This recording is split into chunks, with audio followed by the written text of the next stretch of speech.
Hey, welcome back to this mini lecture. My name is Dino. It's on David Lazer's article, The Science of Fake News. It's a multi-parter.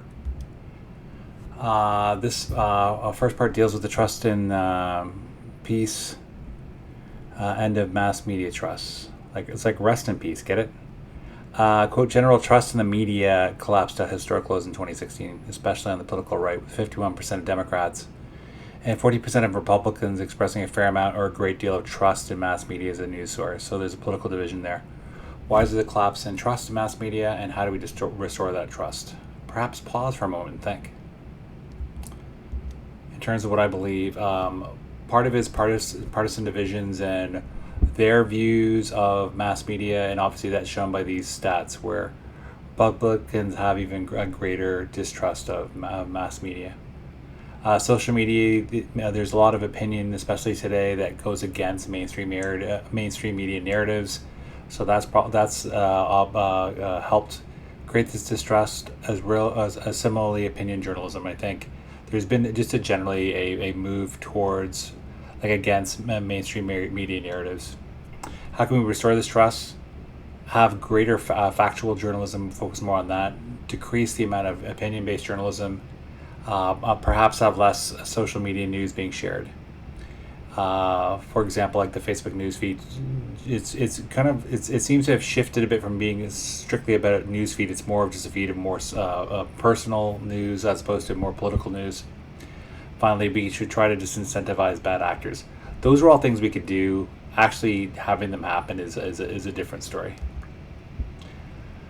There are bigger social trends contributing to the rise of fake news. Quote, geographic polarization and partisan preferences has dramatically increased over the past 40 years, reducing opportunities for cross-cutting political interaction. Homogeneous social networks, that's where it's more of a similar type of people within that social network. They in turn reduce tolerance for alternative views, amplify attitudinal polarization, boost the likelihood of accepting ideologically compatible news, and increase closure to new information. From this, how we try to diversify homogeneous social networks where there's people that are very similar, looking at the same social networks and in the same smaller groups. Perhaps we could have an online fairness doctrine, similar to the fairness doctrine that was done for broadcasting, where we try to have balanced views so they're not just one side of the news, it's both. And also have algorithms that work in the social media platforms push bipartisan news, so not just one side, it's both sides. Or multiple, or three sides if there's more. Dealing with fake news is complex. Research on fluency, the ease of information recall, and familiarity bias in politics shows that people tend to remember information or how they feel about it while forgetting the context within which they encountered it. So that entethers it from its original source. Moreover, they're more likely to accept familiar information as true. There's less a risk that repeating false information, even in a fact-checking context, may increase an individual's likelihood of accepting it as true. From this, how can we deal with this problem of fluency, the ease of information recall, and familiarity bias, where you remember information like the way that you feel about it, but forgetting the context? Ideally, we can prevent fake news to begin with, because once it is out, because the repetition of it can actually make the disinformation and fake news. It can make it more it can imprint itself greater on audience members. We want to prevent it because once it's out, it's difficult to deal with. This is in Lazer's article as well as in Eckert, which I discuss in another video. This deals with bots. By one recent estimate, the classified accounts based on observable features such as sharing behavior, number of ties, and linguistic features. Between 9 and 15% of active Twitter accounts are bots.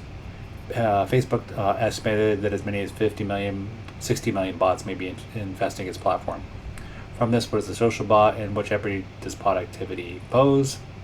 Think for a second. Social bot is an automated account impersonating humans.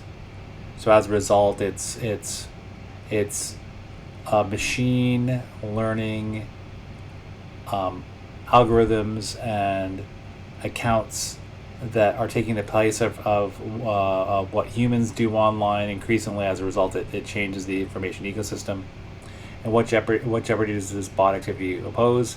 Autonomous AI internet activity can overwhelm human activity.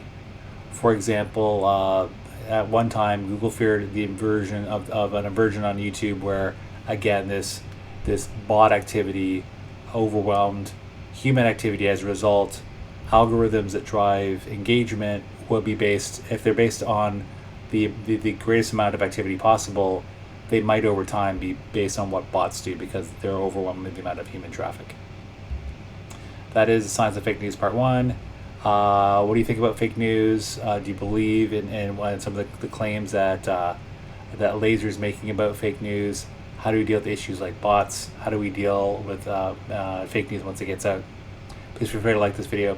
Again, please feel free to comment, and please feel free to subscribe to this channel if you want some other content. As always, thanks for watching. Take care.